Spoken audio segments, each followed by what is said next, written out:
Even Smaldini's getting special treatment now. Smaldini has got himself a headliner's card. Wow.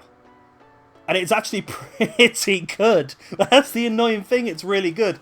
He's got 87 defending, 86 physical, greater head and accuracy, good standing tackle and slide tackle as well. 93 strength, pretty good aggression. The pace is not ideal. 82 sprint speed is decent, but that acceleration of 67 is not ideal.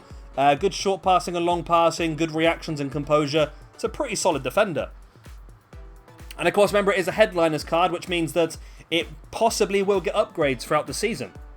So I believe it's going to stay one stat point ahead of every inform. So it's technically better than a one-to-watch card. I like it. I do like it, and I'm not the only person. There's a lot of people that have voted this highly, but we'll go into that in a moment. First of all, let's look at what you've got to do to get a hold of him. It's one team. Just one team. And that one team needs to be one English player, one team of the week, 83 rated. That is cheap as chips. That really is cheap as chips. According to Footbin, you're looking at roughly 32k in assets. Cheap as chips, really.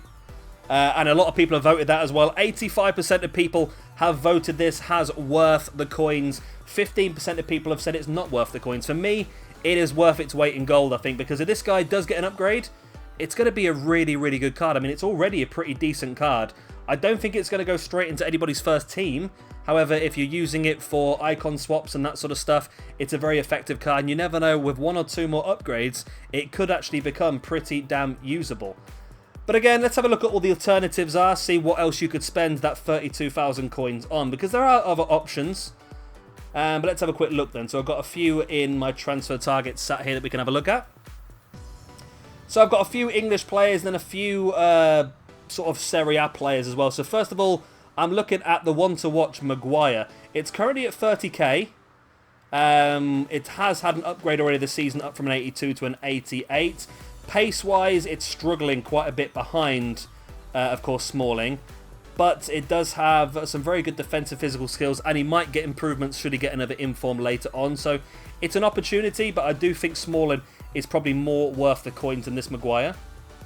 You do have the inform Smallng 83 rated. That's going to cost you about half the price at 15k. I do think that if you're going to go out to buy a Smallng, you might as well get this headliner version, but this is definitely an option.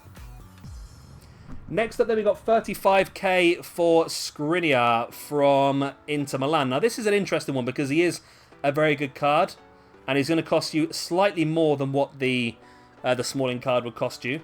So this is actually a very interesting one that might actually be more worth it than the Smallng, but it's all down to, again, if the Smallng gets an upgrade. If Smallng gets an upgrade, it's going to sort of hit this out of the park, whereas if he doesn't get an upgrade, it's another risky one, isn't it? It's a bit of a gamble. But so far, he's had a fantastic season at Roma, so there's no reason why he won't continue doing so. Another English player, then we've got the inform Michael Keane. 15k, again, a cheaper option than Chris Smallng, but for me, once again, if I'm going to spend the coins, I'd rather just spend it on actually getting Chris Smallng. There's the 84 rated Tarkowski, which is actually a very good card as well.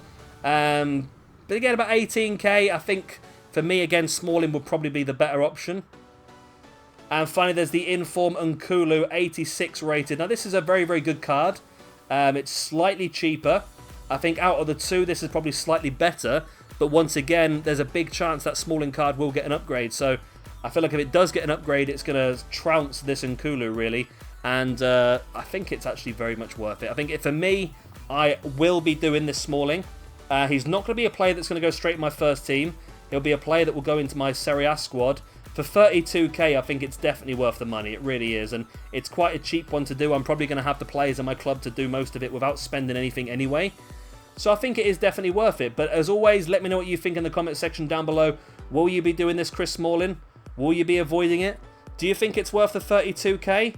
Along with the other 85% of people? Or are you on the 15% that thinks this is not worth it? Again, it might be one of those ones, if you haven't got a lot of coins, it probably is worth steering clear of. But if you have got a decent amount of coins and a lot of players in your squad, untradables and so forth, that you're willing to get rid of, then I feel like this Smallng could be a very good investment for the future.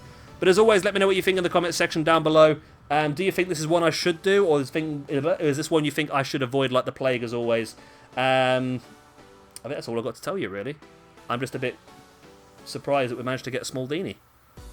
I mean, it's so annoying considering I'm a Man United fan and we were so happy to get rid of him in the summer, and now look at him, he's bloody destroying the Italian league. He's doing incredibly well over there, and we'd love to have him back at this point in time, but there you go. Yep, like, subscribe, and other good stuff, and I'll see you again very, very soon for another FIFA 20 SBC review. Bye.